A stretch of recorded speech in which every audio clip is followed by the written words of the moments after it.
Eh bien salut tout le monde, c'est Flo, j'espère que vous avez la forme. Alors aujourd'hui on va tester une nouveauté boîtier, le Matrex 70 de chez Deepcool. Donc c'est un boîtier moyenne tour qui va sortir prochainement, donc au mois de mai, pour un prix environ 70$ annoncé, donc chez nous ça fera environ 60-70 €. Donc c'est la version de base, il y aura aussi une version avec les ventilateurs adressables RGB qui vont sortir, donc plus cher, souvent c'est dans les 100 €. Donc c'est un gros boîtier qui est modulable, qui se démonte d'un peu partout, on va voir ça dans la vidéo. Donc les dimensions c'est vraiment assez conséquent, c'est 49 sur 49 sur 23 de large, donc une grosse capacité d'intégration. Et vous allez voir ici c'est la version de base, donc j'ai déjà assemblé le PC. Je vais vous donner les températures après avoir fait le tour de ce boîtier. Et après on va installer 3 ventilateurs adressables RGB en façade, les MF120S, donc on va les installer et je vais vous donner à nouveau les températures avec ça, si ça vaut le coup ou pas. Donc déjà le look il sera meilleur, ça c'est sûr. Et ensuite deuxième étape, je vais mettre un gros radiateur de water cooling 360 mm tout en haut du boîtier. Donc on va voir aussi les températures, la différence. Donc pour ceux qui veulent déjà toute la configuration, vous la retrouverez dans la description. Donc n'hésitez pas à checker. Mais c'est la configuration que je vais garder pendant un petit moment. C'est la configuration test. Donc c'est une base de Ryzen 5 2600, une RX 580 de chez Aorus, en carte mère la B450 Aorus Elite, également 8 Go de DDR4 2666, SSD et disque dur d'1 Tera. Donc voilà tout dans la description pour ceux qui veulent. Alors c'est parti pour présenter ce Matrex 70. Donc déjà, c'est du verre trempé d'un peu partout, vous allez voir, il y en a énormément. Donc ici, la vis sur le côté, elle est retenue. Et comme d'habitude, vu que c'est assez grand, c'est très fragile. Donc à l'intérieur, cache, alimentation complet ici. On voit une petite ouverture un peu blanche ici. Le but, c'est de mettre une bande LED juste derrière pour pouvoir avoir ce petit trait lumineux. Donc ça, c'est vraiment très bien. Donc tout est démontable.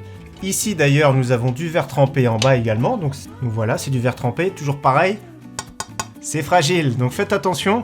Donc également le cache ici en bas est démontable, donc il suffit d'enlever juste les vis. Donc à l'intérieur, grand emplacement, il n'y a vraiment pas de souci. Sur le haut, on peut mettre du 360 mm. C'est filtré, donc 360 mm, c'est ce qu'on va mettre d'ailleurs. En façade, on appuie sur le côté, nous avons du verre trempé encore qui bascule. Donc ça c'est sympathique. Comme vous voyez, 3 emplacements, que ce soit pour 3 ventilateurs de 12 cm ou 14 cm. C'est filtré également et vous allez voir tout à l'heure, on va pouvoir dévisser, retirer, c'est beaucoup plus pratique pour installer les ventilateurs. Donc à l'arrière, rien d'exceptionnel, le ventilateur de 12 cm qui est fourni sur cette version, donc c'est la version de base, il y aura une version plus haut de gamme. Autrement, la qualité des métaux, je vous en parle tout de suite, c'est assez épais, il n'y a pas d'économie là-dessus. Cette extension pour une carte mère ATX comme ici, mais c'est compatible également eATX, donc les cartes mères qui sont un peu plus larges, micro ATX qui sont un peu plus petits et mini ITX, donc c'est vraiment minuscule dans ce type de boîtier, c'est pas trop conseillé, mais c'est également compatible. Donc 2 vis à l'arrière, toujours pareil, c'est 2 vis en haut, hop, on défait. Donc comme vous voyez, il y a quand même pas mal de place, que ce soit pour le câble management, il y a environ 3 cm, donc il y a vraiment de quoi faire. Vous allez voir, on va rajouter des câbles, ça va faire un petit peu bordel derrière, mais de base déjà, il y a vraiment de quoi faire, c'est vraiment pas de souci. On en veut dire heureusement vu le gabarit du boîtier. Au niveau emplacement disque dur, ici on a 2 emplacements pour disque dur 3 pouces et demi.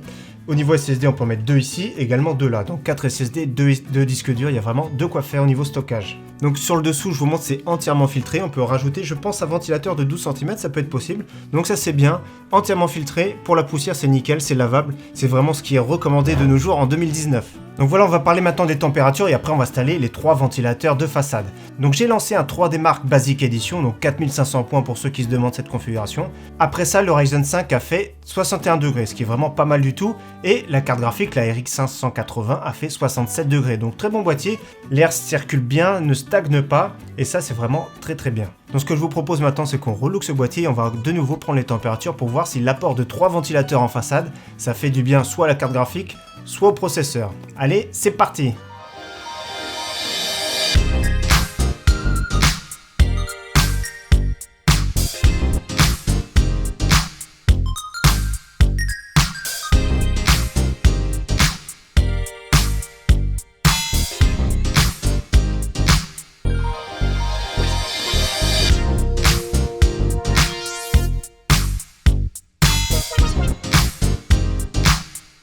Alors on se retrouve par la suite avec ces très beaux ventilateurs, personnellement j'aime beaucoup. En plus de ça, le prix a baissé, ils étaient à 99 € initialement, ici en ce moment 69 €. Donc ce pack est complet, il y a les 3 ventilateurs qui sont adressables RGB, il y a tout ce qu'il faut, il y a la petite télécommande, il y a le hub USB, il y a tout dans la boîte. Donc au niveau de température, le processeur a baissé de 3 degrés, donc ça apporte un petit peu d'air frais, c'est un petit plus. Mais on verra surtout la différence tout à l'heure quand on va mettre le gros water cooling. Au niveau de la carte graphique, bizarrement, elle a pris 2 degrés. Donc 2 degrés, je pense que déjà à la base, elle était un petit peu chaude. Elle n'a pas trop profité de ce flux d'air frais, mais autrement, ça reste des températures qui sont vraiment très fraîches et très raisonnables. Autrement, seul souci, moi j'aime pas trop ce filtre en façade, j'aurais préféré directement un filtre aimanté comme on a ici. Voilà tout simplement pourquoi ils n'ont pas mis également un filtre aimanté en façade. C'est plus simple que les petites encoches et tout. Et également, j'aurais bien mis 2 petits passe-câbles plus pratiques. Autrement, c'est vraiment sympathique, hein, ce système on détache, on accroche le tout et c'est réglé. Alors je vous présente mon nouveau joujou, c'est un petit sonomètre, voilà j'ai acheté, ça coûte vraiment pas très cher et on va voir justement le taux de décibels. Donc déjà dans la pièce, là je suis à 37 décibels. Je vais mettre en façade, donc c'est ouvert, hein, c'est pour ça que ce sera plus fort. Pareil, 40 décibels. 40 décibels, c'est vraiment raisonnable, donc ils sont pas vraiment très bruyants ces ventilateurs. Également celui du boîtier non plus n'est pas très bruyant. Alors ce que je vous propose maintenant, c'est qu'on passe à la 3e étape de la vidéo. Donc je vais installer ce petit accessoire, le GH01 adressable RGB. Donc le but de cet accessoire, c'est de soutenir la carte graphique et cacher derrière les câbles d'alimentation de la carte graphique. Donc c'est un petit accessoire, ça coûte une vingtaine d'euros. Donc vous retrouvez le lien en description si vous voulez. J'ai commandé un petit hub FH10 parce qu'on va avoir beaucoup plus de ventilateurs, donc j'ai prévu le coup. Donc j'ai préféré en avoir qu'un seul, il y a quand même 10 ports, il faut aller alimenter par SATA, parce qu'on a quand même 3, 6, 7 ventilateurs déjà. Donc personnellement, je préfère avoir un seul hub que 2 petits. Également, ce que je vous propose, c'est qu'on installe ce Castle 360 RGB. Le prix a également baissé dans les 130 euros, donc franchement, c'est du gros radiateur 360, ça fait plaisir, adressable RGB. On va synchroniser le tout, ça sera super joli. Donc on va installer tout ça, c'est parti!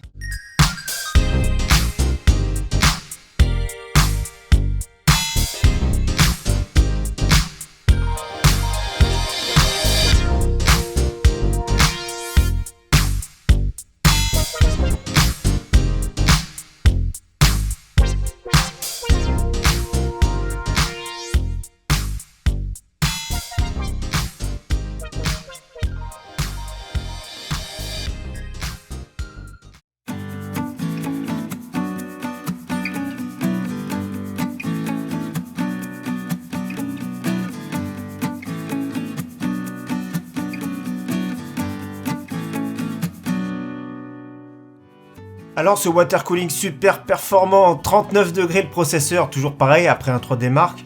La carte graphique a perdu 3 degrés, donc c'est bien parce que ça profite quand même, ça aspire de l'air frais. Alors le boîtier, franchement lui-même, il n'y a pas grand chose à le reprocher, seulement son prix on attend. J'aimerais bien entre 65-70 euros maximum, sachant qu'il y aura sûrement une version plus haut de gamme avec 3 ventilateurs RGB qui va coûter dans les 100 euros, donc ce serait bien que le prix ne dépasse pas 70 euros. Au niveau du bruit, j'ai repris le bruit, donc avec tous les ventilateurs, tout le système en fonctionnement, 45 décibels, donc ça commence à faire.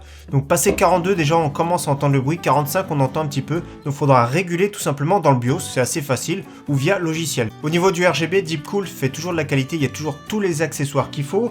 Le petit support pour carte graphique, je suis pas trop fan, mais ça reste joli, hein. Le problème c'est qu'il y a encore un fil derrière, mais ça permet de cacher, mais uniquement si on regarde droit, si on regarde sur le côté, on voit quand même les câbles, donc ça, c'est entre guillemets un gadget, mais on peut s'en dispenser sans problème. Le petit plus qu'on aurait pu rajouter sur cette config, c'est un ventilateur RGB, donc de chez Deepcool, pourquoi pas directement à l'arrière, et une petite bande RGB en bas pour faire la finition. Autrement, c'est du tout bon. En tout cas, j'espère que cette vidéo test vous aura plu encore une fois. Merci à tous, ciao, bye!